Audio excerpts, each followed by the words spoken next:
কেনেবাকে যদি অমিত শ্বাহ অসমলৈ অহাৰ পূৰ্বে যদি তেওঁ দিয়া টিপছ অনুসৰি যদি 50টামান যদি পুখুৰী যদি খান্দি দিলেহেঁতেন নহয়, তেতিয়া তেওঁ এই গুৱাহাটীলৈ আহোঁতে হয়তো কৃত্ৰিম বানপানীখিনি নেদেখিলেহেঁতেন।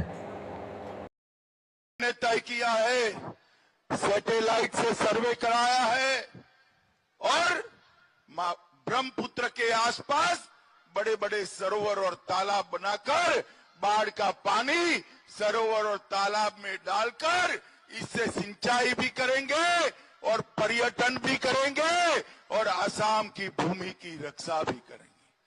আপোনালোকক কৈছো বিশেষ কাম নাথাকিলে ওলাই নাহিব। আমি ফচি আছো, আমি লাহে লাহে লাহে লাহে আহিছো, কিন্তু কোনো ব্যৱস্থা নাই। দেখিছে বাইক কেনেকৈ পৰিছে, চাওক এখন বাইক পৰি গৈছে। মানে অলপ আগত মই আপোনাৰ নেটৱৰ্ক পোৱা নাছিলোঁ কাৰণে আপোনালোকক দেখাব পৰা নাছিলোঁ। বুকু কঁপি যাব, গাড়ী কেনেকৈ হিলিছে পানীত।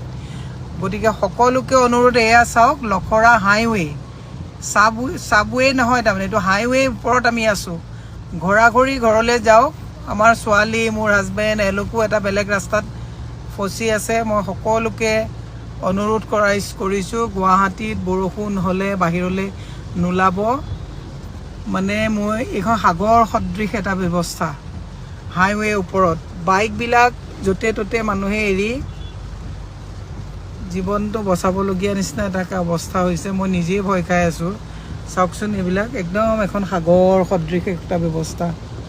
মানুহ মানে মই নিজেই ভয় খাই খাই আহিছোঁ যে কি অৱস্থা হৈছে। বৰষুণ দিলে গুৱাহাটীত নোলাব, এই কথাটোৱে মই আপোনালোকক অনুৰোধ জনাইছোঁ। গাড়ীৰ জামটোতো আছেই, কোনফালে যাম এটা দিশহৰা অৱস্থাত আছোঁ।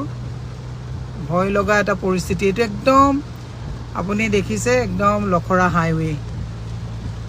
ঘৰত থাকক। আমাৰ এতিয়া গৃহমন্ত্ৰী ডাঙৰীয়াও আহি আছে, তেখেতেও পৰিৱেশটো দেখি গ'লে ভাল। বেলেগ কথা নকওঁ, ৰাজনৈতিক কথা নকওঁ, মই এটাই কথা গুচি আছোঁ। পেট্ৰল পাম্পৰ ভিতৰত পানী আপোনালোকে দেখিছে। এই ব্যৱস্থাবিলাক, ছুপাৰ চাকাৰবিলাক ক'লে পলিটিকেল বুলি কয় কথাবিলাক। ছুপাৰ চাকাৰবিলাক ইমিডিয়েটলি অশোক সিংহলে ছুপাৰ চাকাৰবিলাক ইয়াত লগাই দিব লাগে।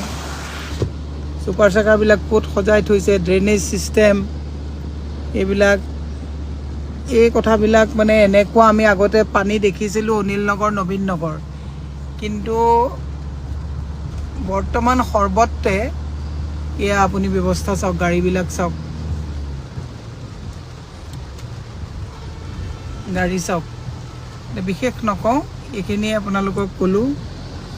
মুঠতে বৰষুণ দিলে গুৱাহাটীত ওলাই নাহিব। যোৱাকালি যোৰাবাটত এজনৰ মৃত্যু হৈছে।